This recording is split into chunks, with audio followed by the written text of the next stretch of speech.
When I found the letter my controlling mom hid for 11 years, it exposed the terrifying reason she watched me so closely, and why she chose to let me hate her to keep me safe. I was 29 when I found the letter my mother had written for my 18th birthday. By then, I had spent 11 years being angry at her. Not casually annoyed. Not, we had a rough phase angry. I mean the kind of anger that hardens inside you and starts feeling like bone. The kind that makes you hear your mother's voice in your head every time you reach for a second glass of wine, every time you come home late, every time you laugh too loudly in a bar and wonder whether someone is judging you. My mother had judged everything. My clothes were too short. My friends were too wild. My makeup was too much. My smile was too trusting. My curfew was earlier than everyone else's. My phone had to stay on, and if I didn't answer one call, she'd call 10 more. When other girls got freedom, I got rules. When they got trust, I got interrogation. I used to say my mother didn't raise a daughter. She ran a prison with floral curtains. The letter showed up in the last place I expected, a dented cedar box in the back of my grandmother's hall closet, buried under old church programs, yellowed recipes, and one cracked photo album that smelled like dust and winter. My grandmother had died 2 months earlier, and my mother had asked if I could help clear out the house before they sold it. Asked, technically. With my mother, even requests still sounded like instructions. So there I was, kneeling on a hardwood floor that creaked like it remembered every secret ever whispered in that house, when I found an envelope wedged under the false bottom of the box. My name was written across the front in my mother's handwriting. For Nora, on your 18th birthday. My stomach dropped so fast it hurt. I just stared at it, because I had never gotten this letter. At 18, I'd gotten a fight. A huge one.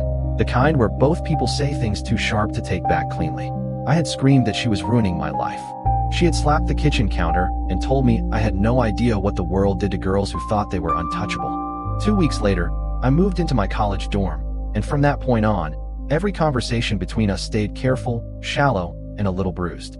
And all that time, there had been a letter. I sat on the floor and turned the envelope over in my hands. The flap was sealed, but old. Not intentionally hidden, I realized. Lost. Accidentally tucked away. Forgotten. I should have waited. I should have taken it home, made tea, prepared myself.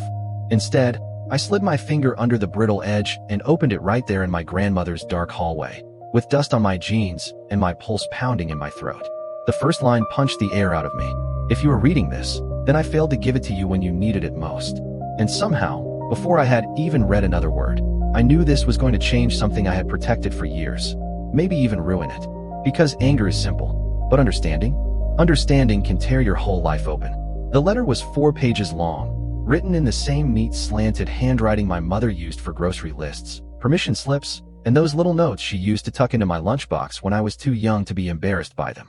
Only this didn't sound like the mother I knew. It sounded like someone standing in the dark, finally telling the truth.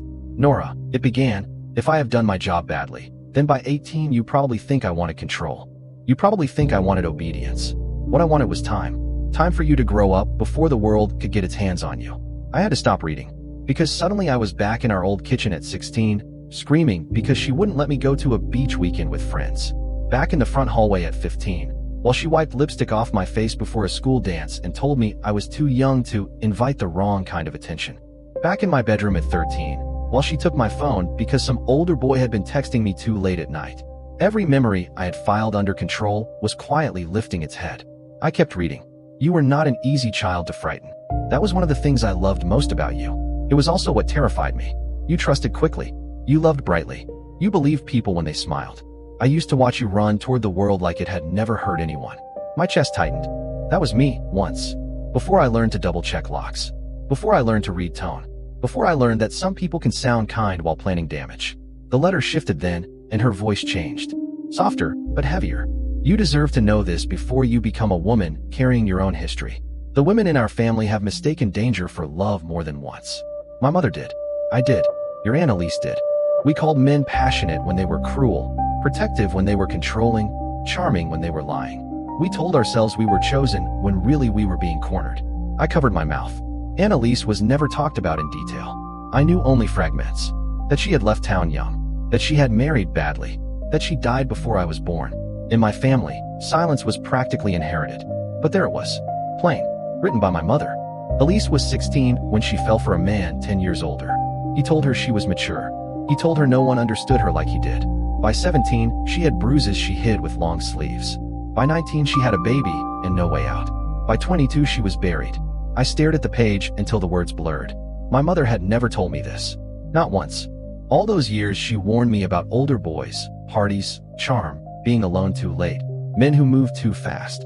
I thought she was inventing monsters to scare me into behaving. But maybe she was remembering real ones. Then came the line that made my hands shake. When you were 7, a man followed you home from the park. You skipped ahead of me, singing to yourself, and he walked half a block behind us for 3 streets. You never knew, because I kept smiling until we got inside and locked the door. I did not sleep that night. I sat on the floor by your bed with a hammer in my lap until morning. I actually stopped breathing for a second. I had no memory of that. None. But suddenly her fear had shape. Not abstract fear. Not dramatic, controlling motherhood. Specific fear. Named fear. The kind that sits up with a hammer while a child sleeps. And for the first time in my life, I wondered what it had cost her to be the villain in my story. I read the rest of the letter sitting on the floor until my legs went numb. Outside, the house stayed quiet in that eerie way empty family homes do, like they're holding their breath around memory. Every now and then a floorboard popped somewhere deeper in the house, and each time I looked up, half expecting my grandmother to appear in her apron and ask what on earth I was doing crying in her hallway. But I was crying. Silently at first, then not silently. My mother wrote about my father next. Not in the bitter way divorced people usually do. Not in the clipped, polished tone she used whenever his name came up over the years. She wrote about him like someone handling broken glass with bare hands. Your father was not evil when I met him. That would be easier to explain. He was funny, magnetic, reckless, and he knew exactly how to make a girl feel like the only light in the room. I was 19. No one had ever looked at me the way he did. I mistook being seen for being safe. My parents divorced when I was 9, officially because of money stress and constant fighting. That was the family version, the gentle one. The letter told the real one. By the time I was pregnant with you, I already knew I had married a man with a temper and a weakness for disappearing. He never hit me. I want you to know that. But walls, doors, plates, promises, those things did not survive him. We spent years living around his moods. When you were little, I used to pray you would not remember the nights he shouted. I remembered some. Not the words. Just the feeling. A door slamming hard enough to rattle frames. My mother pushing me behind her legs. The smell of beer and wet pavement. The sound of someone crying in a bathroom with the fan on. I had always told myself those memories were exaggerated. Kid memories. Distorted. The letter was telling me they were real. Then came the part that made me put the pages down and stand up, because suddenly sitting felt impossible. You used to think I was strict because I did not trust you. Nora, I was strict because I did not trust what I had already seen men do to women who were tired, lonely, flattered, or young. I was strict because our family mistakes always begin with one sentence. He made me feel special. I walked to the window and pressed my hand against the glass. My whole adult life, I had built my identity against my mother. I'm not naive like she thinks. I'm not weak like she assumes. I'm not fragile. I'm not one of the women she pities. But standing there with those pages in my hands, I realized maybe she had never pitied me. Maybe she had been terrified I would become her. Or worse, terrified I would become someone she couldn't save in time. And then the letter turned personal again. The hardest part of loving you was knowing I could not explain all of this while you were still young enough to resent me for it. Children do not hear fear as love. They hear no as rejection. They hear rules as punishment. I knew that. I let you hate me anyway. That line broke something in me. Because I had hated her. Not every day, not loudly, but consistently enough to shape the distance between us. Even after college. Even after I moved back to the city. Even after I turned 29 and became the exact age she was when she finally left my father. I had kept her at arm's length because anger felt justified. Now I wasn't sure what it felt like. Only that the woman I thought I knew was beginning to blur around the edges. And I wasn't ready for what the last page was going to ask of me. The third page of the letter was the hardest to read, because that was where my mother stopped sounding like a mother and started sounding like a woman. I know that should not have been shocking. Of course she was a woman. Of course she had a life before me, wounds before me, choices before me. But children, even adult children, are selfish in a strange, innocent way. We think our parents were born in the role. As if my mother had simply appeared at 35 in a cardigan, already worried, already tired, already saying my full name like a warning. The letter stripped all that away. When I was 14, my own mother told me that pretty girls should learn early how to say no. She never told me what to do when no was ignored. She never taught me how shame grows. She never said that sometimes the danger is not strangers. Sometimes it is the man everyone laughs with at family cookouts. Sometimes it is the boyfriend your cousins think is so charming. Sometimes it is a husband who apologizes beautifully and changes only long enough to keep you. I had to sit down again. The words were too loaded, too careful, like she had revised them in her head 100 times before putting them to paper. Then came a paragraph with one sentence underlined. I was 12 when I learned how quickly a girl can stop feeling safe in her own skin. No details, no name, no scene, but I didn't need them. Something cold moved through me anyway. It explained things I had never understood. Why my mother hated when older men called me mature. Why she'd go dead still when teachers or neighbors commented on how quickly I was growing up. Why she once made me change out of a dress because my uncle's friend was coming by to fix the sink, and I just don't want him looking at you. I was furious at her for that one. I was 14. I screamed that she was insane. Now, with one underlined sentence, I felt sick. The letter went on. By the time you were born, I had made every mistake I thought a woman could make. I ignored what frightened me because I wanted love. I accepted less than respect because I thought attention was the same as being chosen. I stayed too long. I explained away too much. I buried too many warnings under hope. Then you arrived, and suddenly I was responsible for someone with my face and my softness and my terrible instinct to believe the best in people. I laughed once, but it came out broken. My softness. That was exactly the trait she was always trying to beat caution into. As a kid, I thought she wanted me harder, colder, smaller. Now it sounded like she was trying to keep softness from becoming a wound. I remembered all the repetitions of my childhood. Same warning, different day. Don't tell people when you're home alone. Don't let boys drive you if I don't know them. Don't drink from a cup you didn't open yourself. Don't confuse insistence with romance. Don't let anyone make you feel guilty for saying no. She said versions of those things so often I used to mock her in my head. Now I was hearing not nagging, but a prayer. The page trembled in my hand when I reached the bottom. I know I overdid it. I know I held on too tightly. Every mother passes down something. Mine gave me silence. I think I gave you fear. For that, I am sorry in ways I cannot fully say. But if I had to choose between you resenting me and you repeating me, I would let you resent me every time. I pressed the letter to my chest and closed my eyes. Because there it was. The thing I had never once allowed myself to imagine. My mother knew. She knew she was hurting me. She knew I felt suffocated. And she had done it anyway because, in her mind, the alternative was worse. That kind of love is ugly up close. Messy, imperfect, hard to thank. But suddenly it didn't look like control anymore. It looked like sacrifice wearing the wrong face. I should have stopped there. I should have folded the pages, put them back in the envelope, and given myself time to think before reading the last page. But grief and truth have one thing in common. Once they crack open, you stop caring whether you're ready. So I kept going. The final page was shorter, cleaner, the handwriting steadier, as if she had taken a break before writing it. If you are opening this on time, then today you are 18, and I am standing at the strange doorway between still being able to protect you and having to trust that I taught you enough. I am bad at doorways. I hold on too long. You already know that. Even through tears, I smiled. That was the most my mother's sentence in the whole letter. Then it turned. There is one thing I have never told you because I was ashamed of how close I came to failing you. When you were 5, your father left you in the car outside a liquor store for 27 minutes while he went inside, and then across the street, because he ran into someone he knew. It was summer. You were crying when I found you. After that, I never again trusted his judgment where you were concerned. I left him within the year. That was the first brave thing I ever did for us. I read that paragraph 3 times. I had no memory of it. Just a sudden flash. Heat, sticky seatbelt, crying until my throat hurt. Sunlight, so bright it looked white. Memory doesn't always arrive like a movie. Sometimes it arrives like a bruise you realize has been there all along. My mother continued. The second brave thing was becoming the mother you needed, even when it made me unlikable. The third brave thing, I hope, will be letting you become yourself without making you carry my ghosts as if they are yours. I have not figured out how to do that yet. Maybe by the time you read this, I will have. That sentence wrecked me more than the tragedies. Because she hadn't figured it out. None of it. She wasn't riding from some healed mountaintop. She was in the middle of loving badly but trying her best. That was the part one understood too well. I'd spent the last year engaged to a man named Ben, a kind man, a stable man, and still I sometimes checked his tone for storms that weren't there.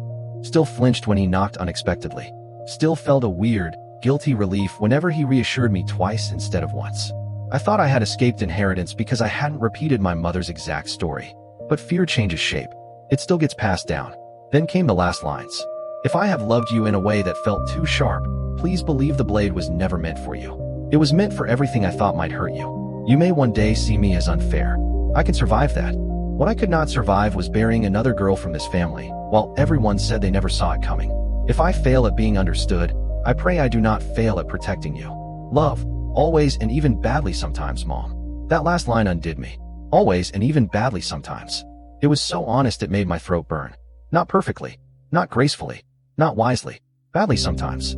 I folded over on myself in that hallway and cried like I was grieving someone who had just died, not someone I had spoken to 3 days ago about casserole dishes and whether I was coming for Sunday dinner.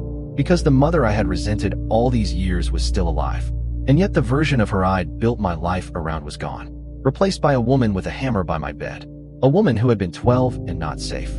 A woman who stayed awake listening for danger. A woman who chose being misunderstood over being too late. And all I could think was this. How many times had she tried to love me through fear while I only heard the fear? I didn't call my mother that day. I wanted to. God, I wanted to. But I also didn't trust myself not to sound shattered, accusatory, grateful, confused, and furious all at once. And my mother, for all her strengths, had never been good at catching mixed emotion without reaching for defense. So I drove home with the letter in my purse like it was something alive. That night, I barely slept. Every time I closed my eyes, another memory surfaced and rearranged itself. The time she made me quit babysitting for a family on the next block because the father lingered too much when he spoke to me. I thought she was paranoid. The time she insisted on walking me into my college dorm and then quietly checked the lock on my window before she left. I thought she was dramatic. The time she pulled me out of a New Year's party at 17 because she said the boys there were drunk in a way she didn't trust. I screamed at her all the way home. 3 repetitions? No, there were dozens. All my life, the same pattern. I reached toward freedom. She yanked me back. I called it cruelty. She called it love. By morning, I was exhausted and weirdly raw, like my skin had been peeled off from the inside. Ben found me sitting at the kitchen table with the letter spread out in front of me and a mug of coffee gone cold in both hands. He didn't ask what it was right away. He just looked at my face and sat down across from me. What happened? I slid the pages toward him. Read it. He did. Slowly. Halfway through, his expression changed. By the end, he exhaled and put the pages down very carefully, like they might break. Nora, he said, and that was it. Just my name. I laughed, because if I didn't laugh, I was going to start crying again. She knew, I said. She knew I'd hate her for it. Ben reached for my hand. Looks like she decided she could live with that. I stared at him. Do you know what's making me feel sick? Not just that she was afraid. It's that some of her warnings were right. They were actually right. He waited.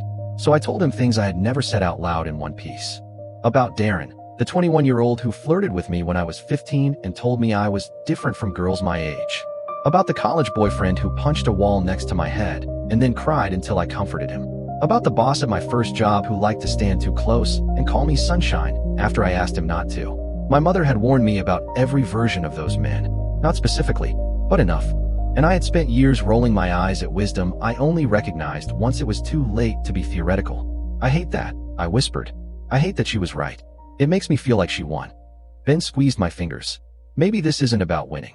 That annoyed me immediately, which meant he was probably right. I leaned back and looked toward the window. Rain had started while we talked, tapping softly against the glass. For a second, I remembered being 8 years old during a thunderstorm, waking up scared, and finding my mother already standing in the doorway before I called for her. Always watching, always listening, always braced. By noon, I made a decision. I drove to my mother's house without calling first. The entire way there, my heart kept doing these strange, uneven flips. Not because I was afraid of a fight. I knew how to fight with her. No, this was worse. I was afraid of tenderness. Afraid I'd open the door and see not the difficult mother I knew how to resist, but the woman from the letter, and then I would have to face what all those lost years had really cost us. When I pulled into her driveway, her curtains were open and her car was there.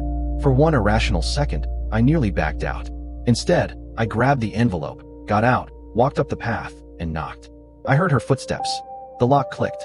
And suddenly I felt like I was 18 again, standing on the edge of some conversation neither of us had ever known how to have. My mother opened the door wearing reading glasses and one of those faded blue cardigans she refuses to throw away. For one ridiculous second, I just stared at her.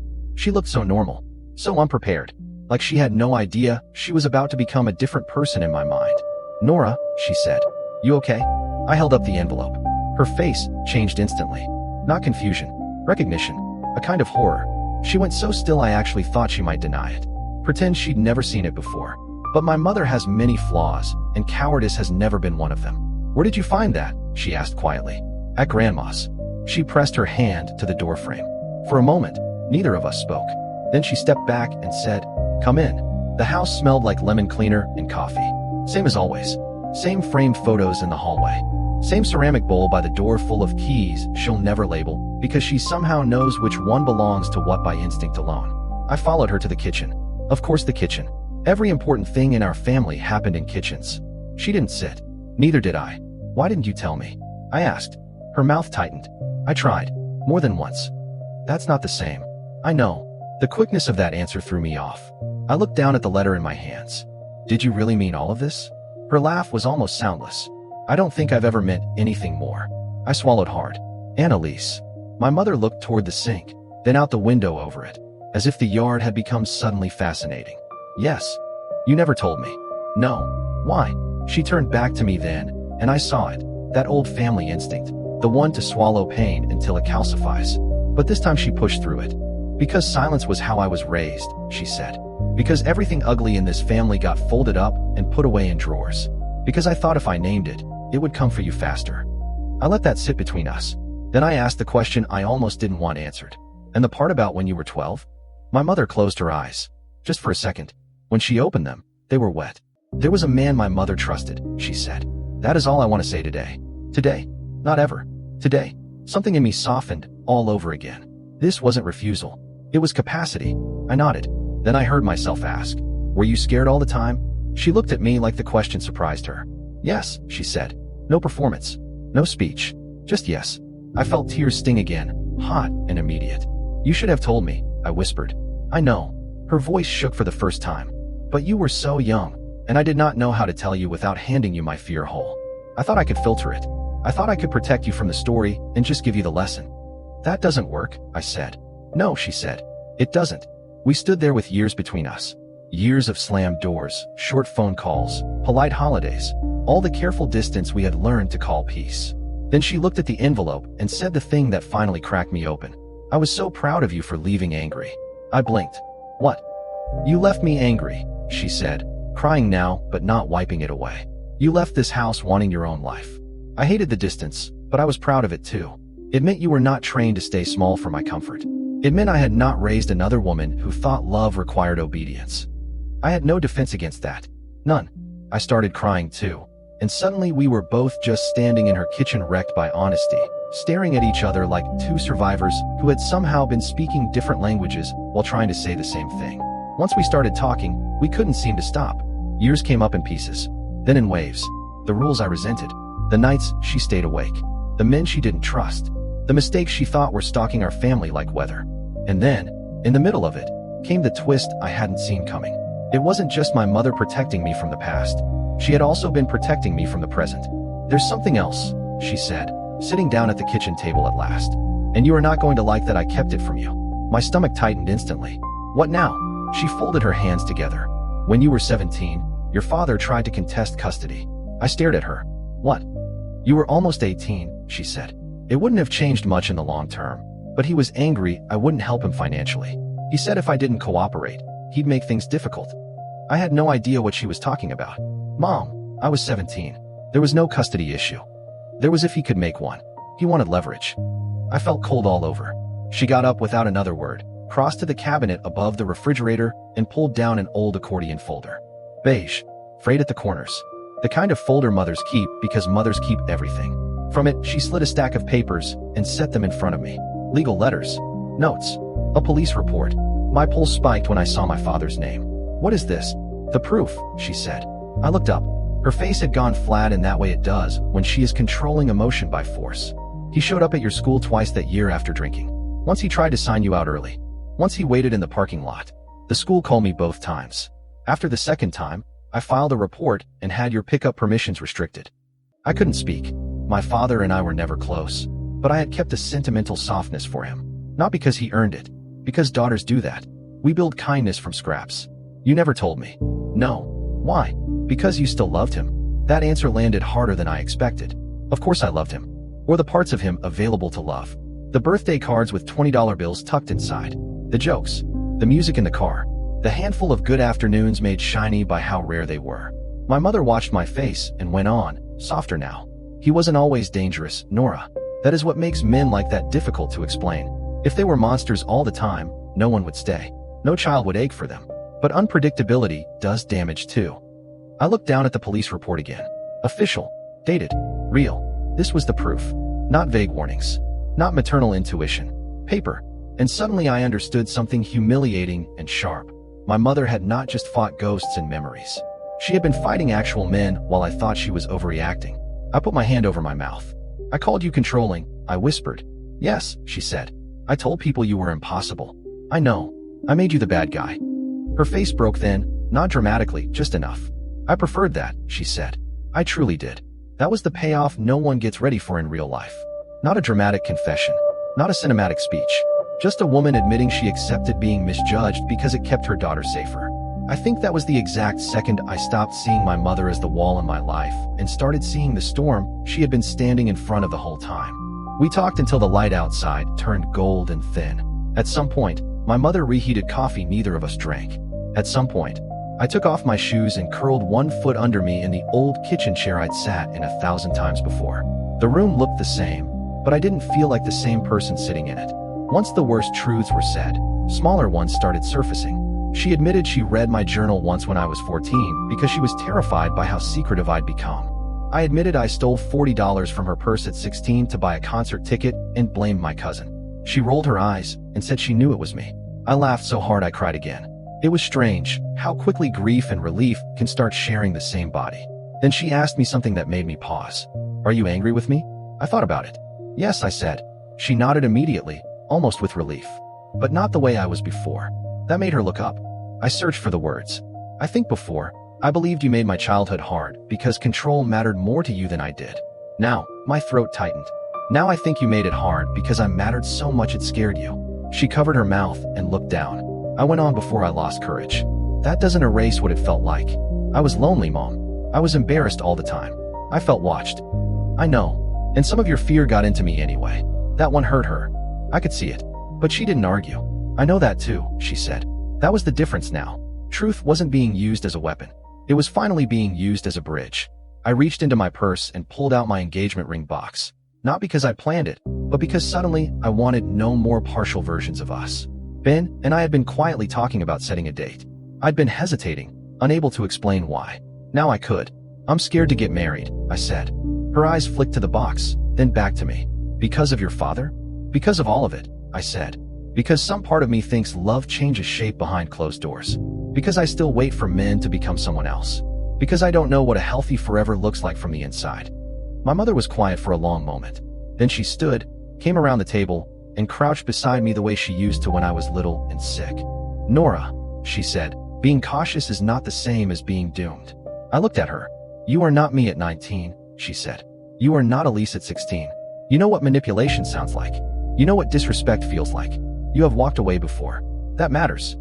I let out a shaky breath. What if I still miss something? Then you leave, she said simply. Earlier than I did. That sentence lodged itself deep. Not you stay because that's marriage. Not you endure because love is hard. Not you save it at all costs. You leave. Earlier than I did. There it was, the family pattern breaking in real time. Not because she protected me perfectly. Not because I escaped fear untouched. But because she was finally handing me something better than rules. Permission. Permission to trust myself. Permission to leave. Permission not to repeat reverence for suffering. The sun had dropped low enough to fill the kitchen with amber light. My mother stood, and on instinct I took her hand. I don't remember the last time I did that first. She looked down at our hands like she was afraid to react too quickly and scare the moment off. Then she squeezed.